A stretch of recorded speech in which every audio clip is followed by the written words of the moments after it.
ನಮ್ಮೆಲ್ಲರಿಗೂ ಮಾರ್ಗದರ್ಶನ ಮಾಡಿ ಪಕ್ಷವನ್ನು ಕಟ್ಟಕ್ಕೆ ಹೋರಾಟ ಮಾಡಿದಂಥ ಒಬ್ಬ ಹಿರಿಯ ವ್ಯಕ್ತಿ ಪ್ರಧಾನಿ ನರೇಂದ್ರ ಮೋದಿಜಿಯವರ ಬಗ್ಗೆ ಅಪಾರವಾದ ಗೌರವವನ್ನು ಇಟ್ಕೊಂಡಿರುವಂಥವರು.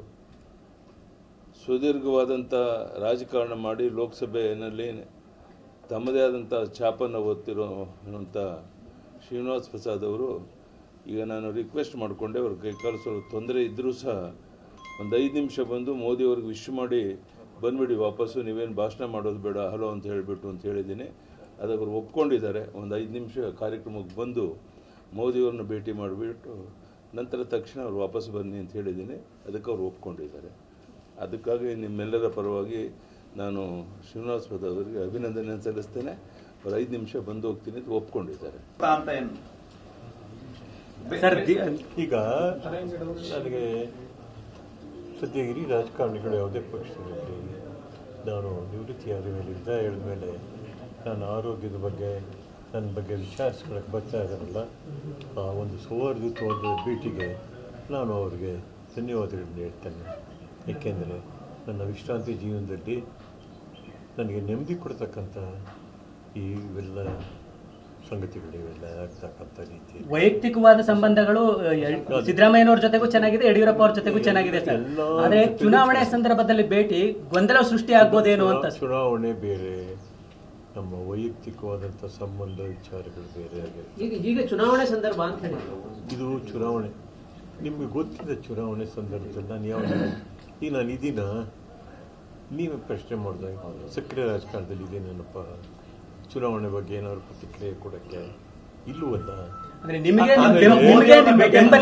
ಒಂದು ನೀವು ಯೋಚನೆ ಮಾಡಬೇಕು. ನಾನು ನಿನ್ನೆ ಮೊನ್ನೆ 50 ವರ್ಷಗಳ ಕಾಲ ನಿಮ್ಗಿಂತ ವಯಸ್ಸು ಜಾಸ್ತಿ, ಅದಕ್ಕಿಂತಲೂ ಕೂಡ ಹೆಚ್ಚು ಚುನಾವಣೆಯಲ್ಲಿ ನಿಂತವನು ಅಲ್ವಾ. ಅಭಿನಂದನಾ ಸಮಾರಂಭದಲ್ಲಿ ಸಾವಿರಾರು ನಮ್ಮ ಅಭಿಮಾನಿಗಳ ಸಮ್ಮುಖದಲ್ಲಿ ಘೋಷಣೆ ಮಾಡಿದ್ದೇನೆ ನಾನು ಏನಂತೇಳಿ.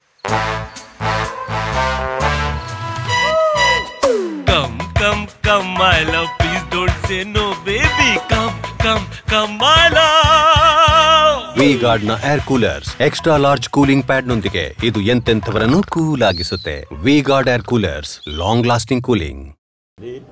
ಎಲ್ಲರೂ ಕೈ ಮುಗಿದು ಕೃತಜ್ಞತೆಗಳನ್ನು ಹೇಳಿದ್ದೇನೆ. ತುಂಬಾ ಚೆನ್ನಾಗಿ ಕಾರ್ಯಕ್ರಮ ಹೊತ್ತಾಯಿತು. ಕೃಷ್ಣ ಇತ್ಯಾದಿ ಒಳ್ಳೊಳ್ಳೆ ವಿಷಯನ್ಸ್ ಎಲ್ಲ ಬಂದಿದ್ರು. ನನಗೆ ಅಭಿನಂದನ ಗ್ರಂಥನೂ ಕೂಡ ಬಿಡುಗಡೆ ತುಂಬ ಚೆನ್ನಾಗಿ ಬರುತ್ತೆ. ನಾನು 50 ವರ್ಷಗಳ ನೆನಪುಗಳಲ್ಲಿ ಕೆಲವು ಭಾಳ ಸಂಕ್ಷಿಪ್ತವಾಗಿ ಬರೆದಿದ್ದೇನೆ, ಕೆಲವು ಲೇಖನಗಳು ಬಂದಿದೆ. ಅದರಲ್ಲಿ ಭಾಳ ಚೆನ್ನಾಗಿ ಬರೆದಿದ್ದೇನೆ. ನನ್ನ ನೆನಪುಗಳಲ್ಲಿ ಯಾವ ರೀತಿ ಬಂದೆ, ರಾಜಕೀಯದಲ್ಲಿ ಹೇಗೆ ನಡ್ಕೊಂಡು ಬಂದಿದ್ದೇನೆ, ಯಾವ ರೀತಿ ಈಡು ಬೀಳು ಎಲ್ಲ ಸಂಕ್ಷಿಪ್ತವಾಗಿ ಬರೆದಿದ್ದೆ. ಸಾಕಷ್ಟು ನೋಡಿದ್ದೇನೆ ಇರ್ತಕ್ಕಂಥದ್ರಲ್ಲಿ.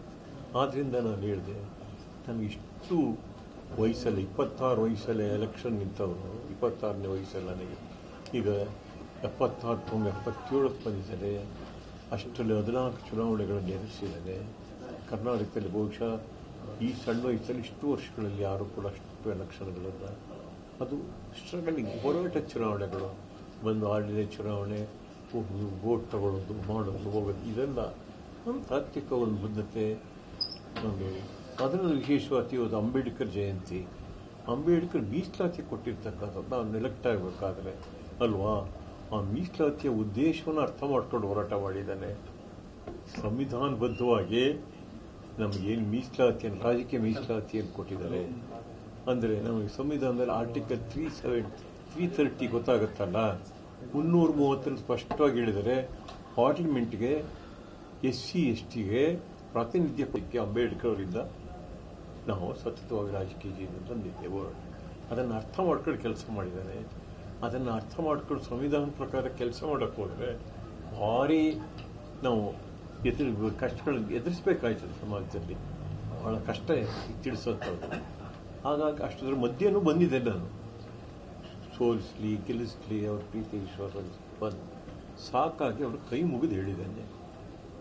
3 ವರ್ಷಗಳ ತಿಂಗಳು 17ನೇ ತಾರೀಕು ಕೃತಜ್ಞತೆಗಳನ್ನು ಸಲ್ಲಿಸಿದ್ದೇನೆ ಜನಸ್ಥಳಕ್ಕೆಲ್ಲರಿಗೂ ಕೂಡ, ಕ್ಷೇತ್ರದ ಜನತೆಗೆ, ಅಭಿಮಾನಿಗಳು, ಪ್ರೀತಿಗಳು. 50 ವರ್ಷಗಳಿಗೆ ಯಾರು ರಾಜಕೀಯ ಕೈ ಮುಗಿದ್ಬಿಟ್ಟು ವಿದಾಯ ಹೇಳಿ ಎಲ್ಲರೂ ಕೃತಜ್ಞತೆ ಸಲ್ಲಿಸಿದ್ದೇನೆ.